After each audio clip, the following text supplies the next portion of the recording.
தம்பி ரொம்ப லேட்டா வந்துட்டீங்க. அனைவருக்கும் வணக்கம்.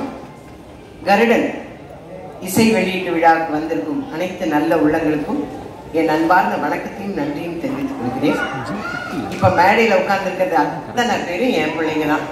அதுவும் என் ஃபேவரட் பிள்ளைங்க எல்லாருமே இருக்காங்க.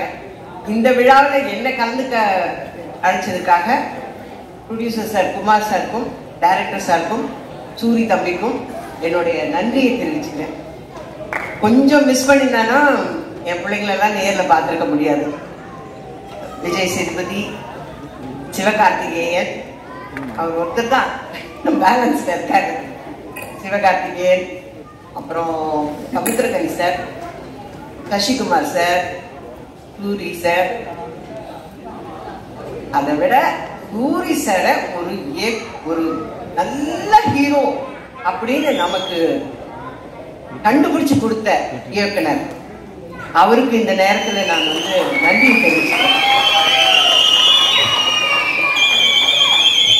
சசிகுமார் சார் சொன்ன மாதிரி நான் நிறைய நேரம் பேசுறேன், ஏன்னா ரொம்ப லேட்டா வந்துட்டேன். சசிகுமார் சார் சொன்ன மாதிரி நாளைக்கு ஷூட்டிங்னா நான் இன்னைக்கு தான் கன்ஃபார்ம் பண்ணேன். செப்டம்பர் 10 அன்னைக்கு மேனேஜர் சார் ஃபோன் பண்ணி என்னை கூப்பிடுறாரு. அப்படியே யோசிச்சேன், ஏதோ ஒரு சப்ஸ்டியூட்டாக தான் இருக்கணும், பரவாயில்ல, பிரபஞ்சம் நமக்கு ஒரு அதிர்ஷ்டத்தை கொடுக்குது, அதை வேண்டானே சொல்லக்கூடாதுன்னு ஓகே சார் நான் இப்படியாவது கிளம்பி கும்பகோணம் வந்துடுறேன் அப்படின்னு சொன்னேன். 2 மணி கால்ஷீட் செப்டம்பர் 11 அன்னைக்கு நான் போய் கோவில்ல நல்ல சகுனம் பாருங்க. நான் கோவில்ல தான் இயக்குனரை மீட் பண்ணேன். நான் அவருக்கு முதல்ல எடுத்தோட தேங்க்ஸ் தான் சொன்னேன். இந்த கேரக்டருக்கு என்னை செலக்ட் பண்ணதுக்காக ரொம்ப நன்றி சார். ஏன்னா இப்ப இருக்கிற யங்ஸ்டர்ஸ் எல்லாம் எங்களுக்கெல்லாம் வாய்ப்பு கொடுக்குறாங்கன்னா அது மிகப்பெரிய அதிர்ஷ்டம் எங்களுக்கு. அதனால நன்றி சார். நான் ஃபர்ஸ்ட் எடுத்தோன்னா அவருக்கு தேங்க்ஸ் சொன்னேன். அப்புறம் கதையெல்லாம் கேட்குற அளவுக்குலாம் கிடையாது. நம்ம சொன்ன கேரக்டர் இந்த மாதிரி இருந்தாங்க, ஓகே அவ்வளோதான். எனக்கு எதுவுமே தெரியாது. நான் கேரளாலேருந்து வந்திருக்காருல்ல அந்த தம்பியோட அப்பதா, அவரோட ஃப்ரெண்டு சூரி சார், அவங்க 2 பேருக்கும் ஃப்ரெண்டு சசிகுமார் சார். எனக்கு அங்க போனதுக்கு அப்புறம் தான் தெரியும் சசிகுமார் சார் இருக்காரா, ஹை அப்படின்னு இருந்தது. அதுக்கப்புறம் சமுத்திரகனி சார் வரார், ஆனா காம்பினேஷன் இல்லைன்னு வச்சுக்கோங்க. நாங்க வேற ஒரு படத்துல காம்பினேஷன்ல நினைச்சிட்டோம். அப்படியா இப்போ அப்பதான் சொல்றாங்க சூரி சார் இந்த படத்துல ஹீரோ. அப்படியா, எல்லாமே ஒரு ஆச்சரியக்குறியிலே நான் கேட்டுட்டு நடிக்க ஆரம்பிச்சேன். அந்த படம் நடிச்சேன்னு சொல்றத விட வேலை பார்த்தேன், அவ்வளவுதான். அதுல டைரக்டரோட இன்ஸ்ட்ரக்ஷன் தான், ஒரு ஹேண்ட் பேக் எல்லாம் மாட்டிக்கணும், வாட்ச் கட்டிக்கணும், இதெல்லாம் டைரக்டர் தான் ஃப்ரேம் பண்ணாரு. நான் அவர்கிட்ட சொல்லிட்டேன், நான் பிளாங்கா வந்திருக்கிறேன் சார், நீங்க என்ன சொல்றீங்களோ அதை செய்யறேன். வில்சன் சாரோட நான் ஏற்கனவே அவரோட ஃபர்ஸ்ட் படம் சுந்தரபுருஷன்ல நான் ஆக்ட் பண்ணியிருக்கேன். அவரோட படம் ரிலீஸ் அப்ப நாங்க எல்லாரும் பொள்ளாச்சியில படம் பார்க்கிறோம். ஒரு மேகம் ஷார்ட் போட்டதுக்கு அந்த தியேட்டரே கிளாப் பண்ணியே அடங்கல அந்த சாங்ல.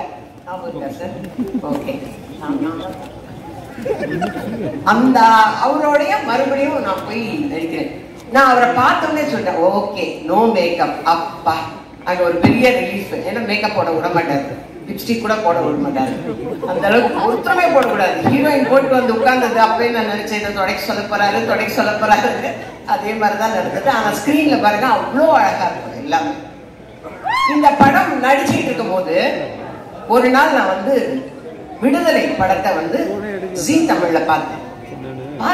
பார்த்துட்டே நீ என் வீட்டுல தான் பாக்குறேன். நான் எந்திரிச்சு நின்னுட்டேன், இது சூர்யா, இது சூர்யா, இது அவ்வளோ ஆச்சரியமா இருக்கு. நான் அவங்க கூட விரும்பம் பண்ணும்போது காமெடி தான் நிறைய படங்களும் பார்த்துருக்கேன். சூர்யா, இது சூரிய, நம்ம தப்பா பாக்குறோமோ அப்படின்னு சொல்லிட்டு கூட நான் கிட்ட போய் பாக்குறேன். அவர் அந்த வாத்தியார் விஜய் சேதுபதி புடிச்சு கொடுக்கணுங்கிறதுக்காக இங்க இருந்து ஜம்ப் பண்றாரு, அங்க இருந்து ஜம்ப் பண்றாரு. எனக்கு ஆச்சரியமா போச்சு. அடுத்து 2 நாள் கழிச்சு அவரை மீட் பண்ண உடனே நான் கட்டி பிடிச்சிட்டேன். எப்பா நீயாப்பா இப்படி பண்ண, எப்படிப்பா அந்த டைரக்டருக்கு தோணுச்சு, நீங்க ஒரு நல்ல ஹீரோவா வர முடியும், ஒரு கதைக்கு மெயினான கேரக்டர் நீங்க பண்ண முடியும், எப்படிப்பா அந்த டைரக்டருக்கு தோணுச்சுன்னு நான் திரும்ப அதையே தான் கேட்டுட்டு இருந்தேன். நான் சொன்னேன், அவரை என்னைக்கு மீட் பண்ணாலும் நான் சொல்லுவேன், சார் உங்களுக்கு எப்படி சார் அவரு தான் இந்த கேரக்டருக்கு சூட் ஆவார்னு எப்படி சார் தோணுச்சு உங்களுக்கு அப்படின்னு நான் அவர்கிட்டே சொல்லிட்டு இருந்தேன். அதே மாதிரி நடிக்கும் போது ஒரு குடிக்கிற சீன் மாதிரி ஏதோ ஒன்று வச்சிருந்தார் சாரு. அதில் நடிச்சுட்டு இருக்கும்போது சூரி சார் கொஞ்சம் காமெடி பண்ணா கூட எனக்கு சூரி தெரிய வேணாம், ஏன் டைரக்டர் சூரி தெரிய வேணாங்கிறாங்க, சூரியா தானே தெரியுமாரு, ஏன் வேணாங்கிறாரு. எனக்கு அதெல்லாம் புரியல. என்னன்னா நான் கதையே கேட்கல, நமக்கு சொல்லவும் இல்லை. டக்கு டக்குன்னு சொல்லுவார் டைரக்டர், சூரி தெரிய வேணாம், எனக்கு சொக்கன் தான் தெரியும், சொக்கன் தான் தெரியும், சூரி தெரிய வேணாம்மா. என்ன ஏன் அப்படிங்கிறதுக்கு காரணம் தெரியல. ஆனா இப்போ இவங்க எல்லாம் பேசுறத வச்சு இப்ப எனக்கு தெரியும். அதே மாதிரி fight, night attack fight, morning எல்லாம் சீன் எடுத்துருப்பாரு. அப்பவே பாவமா இருக்கும். அவர் பாட்டுக்கு ஜாலியா ஏதோ காமெடி பண்ணிட்டு அப்படியே ஓடி நின்றவரை புரிஞ்சுட்டாங்க, எல்லாமே புரிஞ்சாங்க. அது நல்லா தெரிஞ்சது, நல்லா புரிஞ்சு எடுத்துட்டாங்க. அதே மாதிரி சசிகுமார் சார் வரும்போதெல்லாம் எங்க வீட்டுல என் தங்கச்சி சொல்லுவா, சசிகுமார் சார் படம்னா எனக்கு ரொம்ப பிடிக்கணும், அவ எத்தனை தடவை போட்டாலும் உட்காந்து பார்ப்பான். நான் சொன்னேன், இதுதான் போன வாரம் பார்த்தல, அதையே உட்காந்து, இல்லை எனக்கு அவரை பிடிக்கும். அதனால நான் சொன்னேன் போன்ல, இந்த மாதிரி சசிகுமார் சாரோட நடிக்கிறேன் அப்படின்னா, ஐயோ தயவு செஞ்சு அவரோட நின்று போட்டோ எடுத்துருங்க. எனக்கு கூச்சமா இருக்குது அவங்க கிட்ட போய் ஒரு போட்டோ எடுக்கணும் தம்பி, ஒரு போட்டோ எடுக்கணும் தம்பி, எப்படி நம்ம கேட்கறது அப்படின்னு. அப்புறம் சொல்லிட்டேன், என் தங்கச்சிக்கு உங்களை ரொம்ப பிடிக்கும், அதனால உங்களோட ஒரு போட்டோ எடுக்கணும். அந்த ஷூட்டிங்கே வந்து நான் ரொம்ப ஜாலியாக இருந்தேன். எனக்கு கடைசி வரலாம் குமார் சார் தான் ப்ரொடியூசர் இருக்கிறதே தெரியாதுங்க. டப்பிங் போகும்போது தான் எனக்கு தெரியும். எனக்கு டோட்டலாக கதையும் தெரியாது, யார் யார் நடிக்கிறாங்கன்னு தெரியாது, யார் டைரக்டரும் தெரியாது. செப்டம்பர் 10ஆம் தேதி லோகநாதன் சார் ஃபோன் பண்ணுறாரு, கன்ஃபார்ம் பண்ணுறாரு. 11ஆம் தேதி காலையில் புறத்து போகிறேன், 2 மணிக்கு நடிக்க ஆரம்பிச்சு தான் தெரியும். டோட்டலாக எனக்கு எதுவுமே தெரியாது. ஆனால் ரொம்ப சந்தோஷமா இருந்தேங்க. ரொம்ப, அதாவது என்னோட அசிஸ்டண்டே சொல்லுவான், ஐயோ இந்த படம் சீக்கிரம் முடிஞ்சிடுச்சம்மா, இதுக்கு மேலதான் நம்மளை வச்சு வேலை வாங்க மாட்டாங்க அப்படின்னு சொல்லுவேன். அவ்வளோ சந்தோஷமா ஒர்க் பண்ண படம் இது. ஆச்சரியக்குறியோடவே ஒர்க் பண்ண படம். ஏன்னா விடுதலை பார்த்ததுக்கு அப்புறம் இப்படி ஒரு ஹீரோ இருக்காரு, இப்படி ஒரு கேரக்டர் ஆர்டிஸ்ட் இருக்காரு நமக்கு அப்படின்னு தெரிய வச்சது. அதே மாதிரி மலையாளத்துல வந்த ஹீரோ இருக்காரு பாருங்க, டைரக்டர் சொன்னார் இல்லைங்களா, அவரை வந்து ஒரு வெறியோட தான் நடிக்கிறார். அது உண்மை. ஒரே ஷார்ட்ல கிளைமேக்ஸ் முன்னாடி அப்படி வந்து பிடிக்கிறோம். ஃபர்ஸ்ட் டே பிடிக்கும் போது அப்படி லேசா பிடிச்சது அவ்வளவுதான் பிடிப்பாரு. அடுத்து டேக்கப்பா அப்படி பிடிச்ச அப்படின்னு நினைச்சா, ஐயோ இந்த பையன் எப்படி பிடிக்கிறானே, அந்த அளவுக்கு ரொம்ப இன்வால்மெண்டோட அவர் நடிச்சாரு. ஹீரோயின்ஸோடலாம் அவ்வளோ காம்பினேஷன் இல்லை, பட் எல்லாருமே ரொம்ப அழகான ஹீரோயின்ஸ். ஏன்னா எங்க வில்சன் சார் கைப்பட்டாவே அப்பா நிறுத்திருக்கோம், அவ்வளோ சூப்பரா எடுத்திருக்காங்க. நான் ரொம்ப சந்தோஷமா நடிச்ச படம் இது. சமீப காலத்துல நான் நடிச்சதுலேயே ரொம்ப சந்தோஷப்பட்டு நடிச்ச படம் இது.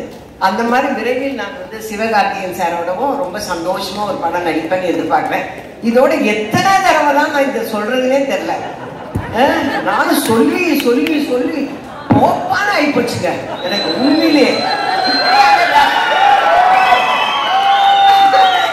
இப்படியா சான்ஸ் கேட்கறது இல்லைன்னா நான் போய் அவங்க ப்ரொடக்ஷன்லயாவது வேலை செய்ய போறேன் நான். ஏன்னா நாங்க வந்து இடம்பொருள் லேவல்ல வந்து 14 நாள் விஜய் சேதுபதியோட, ஐயோ அவ்வளோ ஸ்வீட்டுங்க அந்த பையன் சொல்லிக்கிறப்ப பரவாயில்லையா, ஆமா அந்த பிள்ளை அவ்வளோ ஸ்வீட், அவ்வளோ நல்ல பிள்ளை. எல்லாருக்கும் சிக்கன் பிரியாணி வாங்கி கொடுத்தா எனக்கு மட்டும் மதுரையில இருந்து மட்டன் பிரியாணி வாங்கி கொடுத்தாங்க.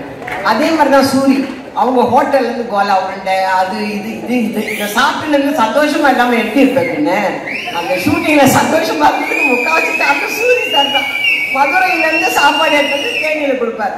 அந்த அளவுக்கு ரொம்ப எல்லாருமே சந்தோஷமா வேலை செஞ்சிருக்கிறோம் ஒரு ப்ராஜெக்ட்ல அப்படின்னாவே அந்த ப்ராஜெக்ட் வந்து எங்களுடைய பிளஸிங்ஸ், எங்களுடைய சந்தோஷங்கள் அந்த ப்ராஜெக்ட நிச்சயமாக ஒரு வெற்றி ப்ராஜெக்டா கொண்டு வரும். அதை மேலும் வெற்றி ஆக்குறது உங்க கையில எல்லாம் இருக்கு. இந்த அருமையான சந்தர்ப்பத்தை கொடுத்த அனைத்து நல்ல உள்ளங்களுக்கும் என்னோட அன்பார்ந்த நன்றியும் வணக்கத்தையும் தெரிவிக்கிறேன். இதே